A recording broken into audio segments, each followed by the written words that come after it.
Welcome into another episode of Locked On Phillies. And in today's episode, we're going to talk about what the MLB offseason so far means for the Philadelphia Phillies and what it sets up the rest of the way.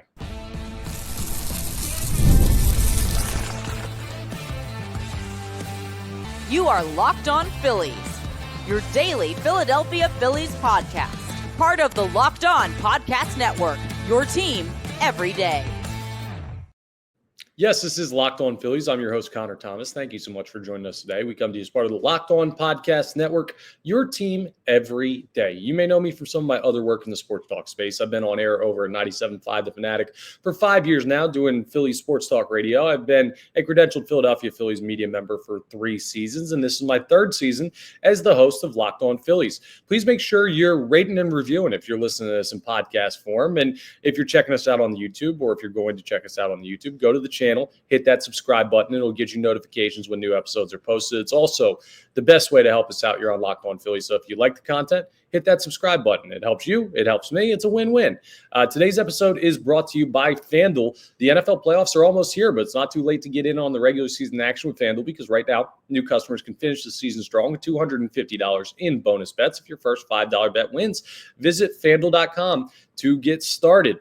So today's going to be a little bit of like a more heady episode to start. We're going to talk about what the MLB offseason means so far for the Philadelphia Phillies, just kind of what the landscape of the league is telling us about where teams are looking, what could open up, where the spots of need look like for the Philadelphia Phillies compared to what other teams with those same needs are doing. So kind of just a general where's everyone at type of thing that we're going to start with. We're going to talk about a specific player in the second segment. Pete Alonso is a very interesting case, and he could be a problem for the Philadelphia Phillies. I'll talk to you about him specifically. And then also it's a sad day in baseball. Rickey Henderson passed away earlier today. Of course, the Steals King. We're going to take a second to talk about just what a remarkable ball player Rickey Henderson was. So we'll get into that as well. So a lot of general stuff more than just Phillies focus, but we're going to have a Phillies tint on all of this. Okay, so let's get going on the look at the MLB offseason. And we talked about a lot of this stuff, right? We've talked about the Soto signing. We've talked about the Kyle Tucker trade by the Chicago Cubs. We talked about everything going on. Cody Bellinger going to the New York Yankees. We've talked about some of the big trades and signings and things of that nature. Garrett Crochet going to the Boston Red Sox. Like all of these moves that have happened, we've kind of broke those down. But some more stuff has happened recently and 2 big signings. So Christian Walker, formerly a first baseman for the Arizona Diamondbacks. You remember him from the Philadelphia Phillies playing against that team in the NLCS back in 2023. Sorry to bring up those memories. But he signed with the Houston Astros. Now, Walker could be a swing corner infielder. He could play first. He could play third. And it seems like the Houston Astros are going to be in a position to either move their current first baseman to third or play him at third, whatever the case may be. That probably means that they're not going to bring back Alex Bregman. And part of that reason is because Bregman's asking price seems to be high compared to what the Astros want it to be. And I mean, deservedly so for Bregman, strong player, age 30, 2-time World Series champion with them. But they decided it was too rich for their blood, which probably means for the Philadelphia Phillies, it's too rich for their blood. Unless they move Alec Bohm and don't have any other options. And then in that case, you'd probably have to go out and pay him. And that's what's really interesting in that is that it seems like another suitor is off the table for Bregman, which could end up bringing the price down. See, this is why we talked in yesterday's episode about calming down on the running it back thing, because as players get signed, other players' asking prices drop. You don't ask for more and more and more as the offseason goes on. No, the clock starts ticking, and it's this long game of chicken between organizations and players and agents, and you try and wait for that price to come down if you have a steel constitution. And by all means, Dave Dombrowski has that. That's how he makes his bones in this industry. That's why he's a future Hall of Famer. So the price on Bregman could be coming down and the suitors are going down. So that's a good thing for the Philadelphia Phillies. And an interesting move as well. Another first baseman is off the market with Paul Goldschmidt going to the New York Yankees. But that's a 1-year prove-it deal for a guy who is a former MVP caliber player, but not really that guy. Him and Nolan Arenado didn't really work out in St. Louis. And now St. Louis looks like they want to move on from both of those guys, and Goldschmidt's already gone. So Well, Goldschmidt was a free agent, so they didn't trade him, but they didn't bring him back. That was a failed experiment by the St. Louis Cardinals. But I think it's a strong signing by the New York Yankees to add in a veteran bat. And why do I say that? This isn't Locked On Yankees. This is Locked On Phillies. Well, it's just something to keep in mind. We haven't brought up Paul Goldschmidt once because, well, you have an all-star, all-world first baseman in Bryce Harper over there right now. But it reminds you that there are these names, these veteran players where you could get them on a one-year prove-it deal. They got to earn some money back end of their career, back half of their career.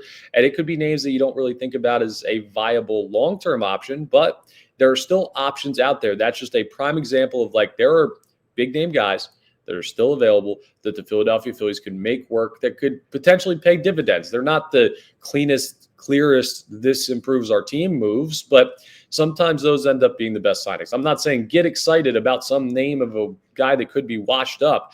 I'm just saying that you got to keep your mind open to the possibilities that exist out there. But it's another corner infielder off the market, and Goldschmidt, a good defensive player. So you look at that, and the Yankees are pretty set where they're at. Another big market suitor off the table for other big-name guys or some other big-name guys. So as the market dwindles, yes, players come off the board, but the more players that come off the board that are similar to who the Philadelphia Phillies want, but maybe not a perfect fit, the better chance of their honing in on guys. So that's kind of what that tells you there. There also hasn't really been this major flurry of activity yet. You had the little pop in the winter meetings time frame, which is what we're kind of at the back end now, but then everything's going to kind of slow down for this holiday week, most likely. Slow down through the new year. And then once you get into early January, we'll probably see another pop of signings. So that's kind of the ebbs and flows of the Major League Baseball offseason. And then you'll get that flurry in February when you get close to pitchers and catchers, when the long-term holdouts start saying, hey, I got to get a deal signed so I can get with the team, so I can get somewhere. So you got to be patient. You got to recognize the heartbeat of the Major League Baseball offseason. But where does all of this leave the Philadelphia Phillies? Like, are they in an advantageous spot? My answer to that would be not really. And here's why. And I've been very clear. I'm going to be patient with Dave Dombrowski. I'm going to let him make his work happen. And I'm going to wait until we're closer to spring training to make a determination on whether or not this offseason worked, right? And even then, we won't know because we'll have to see things play out. But that's no fun. I'm going to tell you before we see the team on the field whether or not I like the offseason. Anyone can tell you, hey, this team that's winning games, they're good. And this team that's not winning games, they're bad. I'm going to make a call. I'm just not ready to do it on December 21st, right? Happy winter solstice day, by the way, to all who celebrate out there. Not that anyone celebrates that. But anyway, we're officially into winter now, but we've still got to go through the entirety of winter before we're going to see baseball back on diamonds here in Philadelphia. So a long time to go. Just a point to remember, there's a long way to go in the offseason. Here's why I don't think the Phillies are in that advantageous of a spot.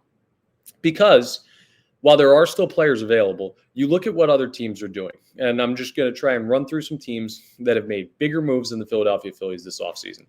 The New York Yankees have clearly made bigger moves, getting Cody Bellinger, going and signing Paul Goldschmidt, doing that stuff to add to their team.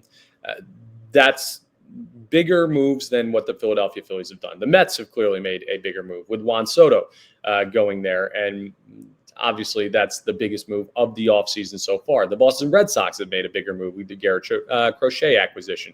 The Chicago Cubs have made a bigger move with the Kyle Tucker acquisition.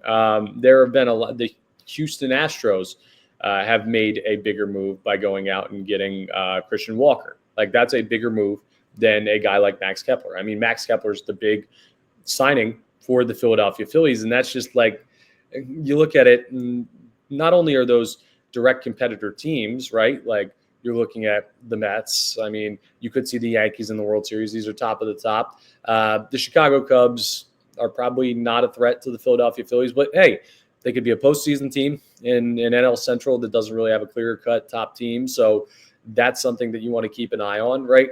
These are other competitors. These are other contenders that are going out and making big-time moves to make their teams better. And the Phillies, you could say they're handcuffed. You could say they're being overly patient. Now, I'm not ready to say overly patient until the job is done, but handcuffed is definitely a conversation. They have so many big money contracts still out on the books that it's hard to move clear-cut set starters at different positions and change that for somebody else. Like, trades are tough to come by. You got to have two parties. And signings, you got to sign people for available positions. And really, outfield was the only spot, and you need a fifth starter, so you could do something there. But there are plenty of arms available. There's a lot of pitchers, a lot of starting pitching. And if I had to guess, like I always use this analogy, right? When I talk about the Major League Baseball offseason, I think about the fridge and the ice maker. And, sometimes ice cubes get stuck up there, right? Nothing comes out. But you just one ice cube jars loose and then a billion come out. That's the MLB offseason. One piece falls into place, and then all these other signings happen. And that's kind of what we saw with the Juan Soto thing, but also it happens for individual teams. So I think the big stuck ice cube right now is, can the Philadelphia Phillies move Alec Bohm? If they can get that trade done, that opens up third base, which opens them up to sign a player like Bregman, for example, which then opens up their amount of money that they know they could spend on a starting pitcher, or they acquire one in the Bohm trade. Then it opens up how much they could spend on the bullpen. If they're going to bring in a starting infielder in response to a potential trade of Alec Bohm, that's going to be their biggest money acquisition, right? And then you're going to work down. You want to work top down. You don't want to sign all these other guys and figure out, now I don't have money for the big guy. You want your main piece. Think about buying Christmas presents. You want to make sure you can afford the big one first, and then you fill out the stocking stuffers. That's where the Philadelphia Phillies are at, and I don't think they're in the most advantageous position. They haven't had the world's best offseason so far. It's still early, but the Philadelphia Phillies feel like they're counting on the strength of their team as is right now, and that sounds like running it back, but again, I'm reserving my judgment until we get deeper into the offseason. Just an idea of where the landscape of baseball is right now and where the big teams are working. So things to keep an eye on. Still a lot to happen. You notice I ran through like 4 or 5 teams there. There's 30 in baseball, 29 besides the Philadelphia Phillies. So 24 teams not mentioned that we're going to go ahead and take a look at and say, well, they haven't really done all that much. And maybe take the Dodgers out of that. So let's call it 23 other teams. But that's something that you say, okay, we're looking at a situation where we feel pretty good that the Philadelphia Phillies can keep to their standard. It's just, are they improving it and moving towards the World Series? And that's a really high bar. But there's potentially one guy who could not stand completely in the way of that, but make the road significantly tougher. And it's a guy that played up in New York last year that was a big part of the New York Mets eliminating you in the NLDS, and that is Pete Alonso. We'll talk about why Pete Alonso and what's happening with him is potentially a big pitfall for the Philadelphia Phillies offseason. Yeah, I'll break that down and what that means coming up next as we continue today's episode.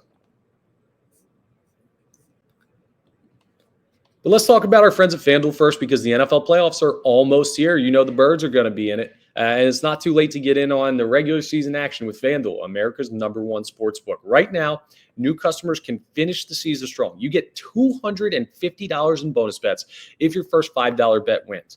FanDuel has so many ways for you to pick up a W. So I love betting on which players are going to score touchdowns. I love betting on total points for games, that over-under number. And heck, I like betting spreads too. I've been pretty darn good this year. If you listen to me on the radio, or if you listen to me randomly bring up picks on the podcast, take the Birds, take them to cover this weekend in Washington. There's my free one. But there's a lot of great ways for you to win. They got parlays, they got props, they've got futures, they got everything on FanDuel. Just visit FanDuel.com to join today. That's FanDuel.com for your chance to win, or for your chance at $250 in bonus bets. So make every moment more with FanDuel, an official sportsbook partner of the NFL.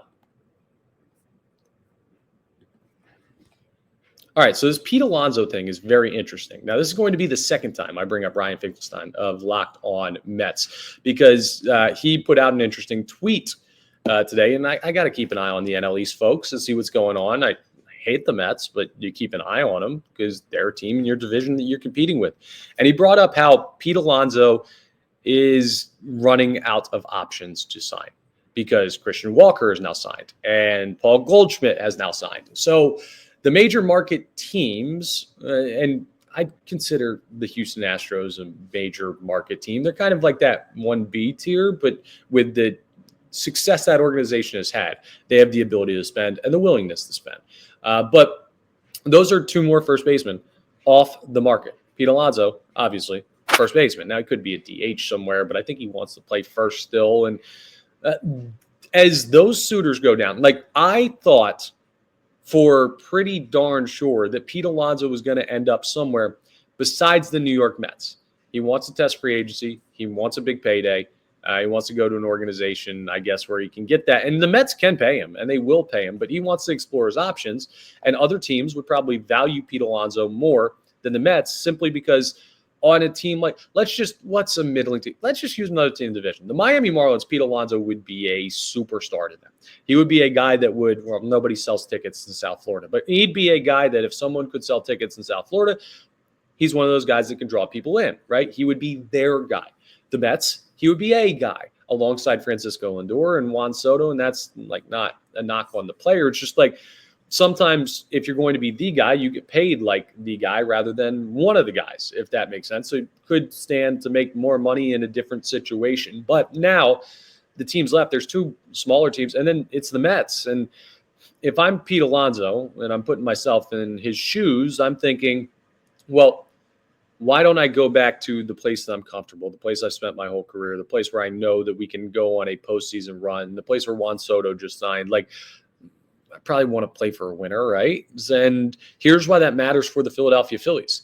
Because part of my argument about the Juan Soto acquisition by the New York Mets and why I would rather see him be in New York than on the Los Angeles Dodgers is because I saw this as we signed Soto, Pete Alonso walks. And that is just a situation where it's not like, oh, the Mets got worse. Juan Soto's amazing. You can make an argument he's the best player in baseball. Now, Shohei Ohtani would have a lot to say about that. But, and so would Aaron Judge. Bottom line is Juan Soto is in that conversation. But if you lose Pete Alonso, that's another mega player that kind of evens things out a little bit more than it would be if he was just signed to a team like the Dodgers and just added into that lineup and they don't lose anybody else in free agency because they pay everybody. But if Pete Alonso also goes back to the Mets, you're looking at Alonso, Soto, Lindor. That's a big three that is going to be tough to compete with. Now, I will still take the overall quality of the Philadelphia Phillies roster, but the margin gets razor thin if Pete Alonso does go back. Now, if he doesn't, I'll definitely take the Phillies because two players, great to have. And they have other guys, obviously. I'm not trying to say anything about, I know, I saw it with the Diamondbacks. I'm going to have Mets fans in the comments of this episode saying, we knocked you out. Why are you saying you'll take the Phillies? Listen, I'll still take the quality of the roster. I'm going to go by that always. That's how I evaluate teams. But listen, it turns into close to a coin flip to me, at least position player-wise, if you bring Pete Alonso back onto that team. And that makes the division much tougher for the Philadelphia Phillies. And you still have the Braves to compete with. And I just like the less good players in the NL East on competitive teams, the better for the Philadelphia Phillies. And Pete Alonso coming back would be a bad situation for the Philadelphia Phillies. And that's seeming more possible by the day. I don't know. My initial thought was to say more likely. I'm not going to call it likely. I'm going to say more possible because I don't know exactly what the whole framework of that is. I haven't been locked in on Pete Alonso's offseason because, frankly, I don't care. We don't need a first baseman. And this isn't locked on Mets. But you got to keep up with what other teams in the division are doing. And if the Mets pull that off and Steve Cohen finds a way to bring Pete Alonso back, that's something that you were expecting to not happen that vastly improves the team in the division. Pretty simple why that would be a problem for the Philadelphia Phillies. So if you're a Phillies fan, cross your fingers, hope Pete Alonso goes somewhere else, anywhere but the New York Mets. Make that team worse. Make your path to a division title easier. Make this a little bit simpler. Not that anything's going to be easy in the NL East with that team they're building up in New York and that owner. And we know Atlanta's going to come back with a vengeance this year after a season where a lot of injuries took place. Like, you're going to be looking at a tough division this year, to put it lightly. I'm excited for our start of year roundtable because the Phillies won the division, but then the Mets knocked us out and they've got Soto and the Braves are going to say they're going to bounce back. There's going to be a lot of arguments. So that'll come out closer to the season, probably right around the last week or so of spring training. So we're a ways away from that, but that'll be fun.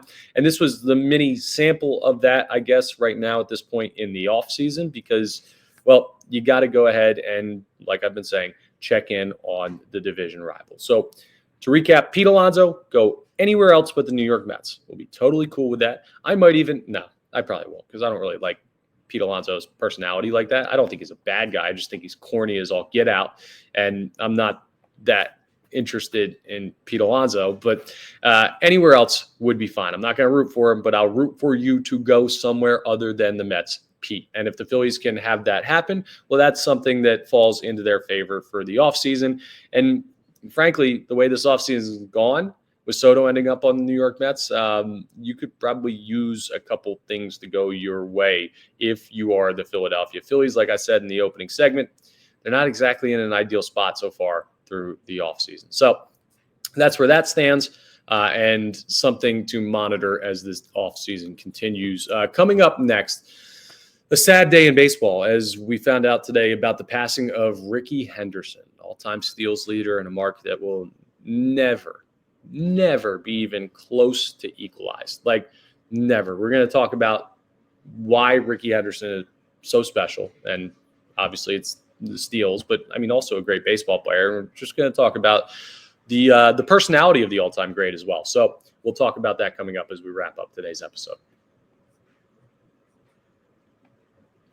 Let's talk about Game Time first, because Game Time is focused on togetherness this holiday season. That means when you bring people together at live events, the experience is that much better. And folks, it's the perfect gift. Christmas, 4 days away.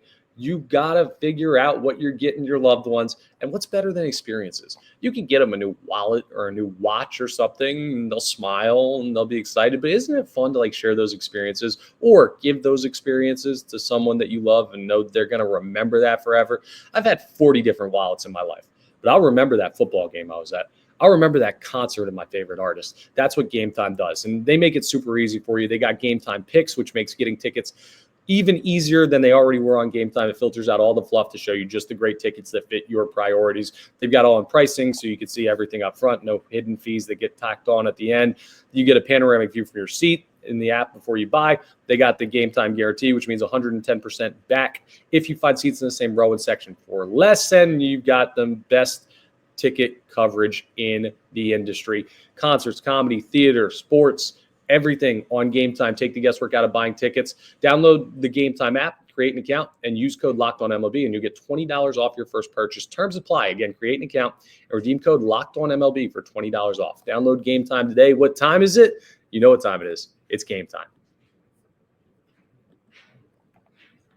All right, so let's wrap up with this conversation about Rickey Henderson. I mean, it's sad. I believe 66 years of age, so gone too soon. It's not like a young man, but it wasn't like 90, dude. That sucks that Rickey's gone. And Rickey Henderson, the first thing that I want to say about Rickey Henderson is it's just one of the like more unbreakable records. You hear this every once in a while, right? It's a sports talk radio debate in the middle of the summer, or something that pops up on one of those TV shows, or you see it on social media where it's like, what are the most unbreakable records in sports? And you talk about like Wilt's point per game average and basketball, Wilt Chamberlain. You talk about Gretzky in hockey and his goals and assists and points and everything basically he did. You talk about Rickey Henderson's steals. And this is one, I put a tweet out about this when I saw the news, because this is the first thing I thought of. Like, one thing I love to do is I love to play MLB The Show and put it on like the easiest setting and just jack home runs. It's cathartic to me. I can just kind of sit there and zone out and play on the easiest setting, just get fastballs down the middle. And that may be like, dude, that's stupid. Don't you want a little competition? I don't know. Sometimes it's fun to just break the records and see my created player sit atop the leaderboard of all-time baseball numbers. And I could break all of them. Homers, RBIs, hits, runs, everything. Win a million World Series. I have never even come close or considered really even trying to break the steals record. And that's not just because steals are not as fun in the game. It's because it's impossible. It's impossible. The margin between Rickey Henderson and his total number of steals, between him and who's second on the list, that gap, and it's like 400 some, there's no active player with 400 stolen bases or that margin. The margin between him and everybody else, there's no other player at that mark. It's crazy how much better he was at this part of the game than any person who's ever walked this earth. And here's the thing that you got to think about that gets kind of lost in the conversation with Rickey Henderson sometimes for folks like me who didn't watch him play, for people who saw him play and saw the Athletics legend and were like, okay, I know he was a great ball player outside of just the steals. Like, still, if you didn't watch it, you kind of forget sometimes. You're just like, oh yeah, that guy stole a bunch of bases. He was the stolen base king. And you think about him stealing the base and lifting it up over his head. And at the old, was that at the Coliseum? It had to have been, right? I think it was a home game for them. Bottom line is, you forget about the fact that you've got to get on base enough to steal all those bases. And you got to have a long enough career to make that happen. I mean, Rickey Henderson was a great hitter in his right. I mean, he was just a great all-around baseball player in his right. And the steals were his bread and butter. But this was a dude that, like, just talking about steals for Rickey Henderson is not fair to the type of ball player that he was.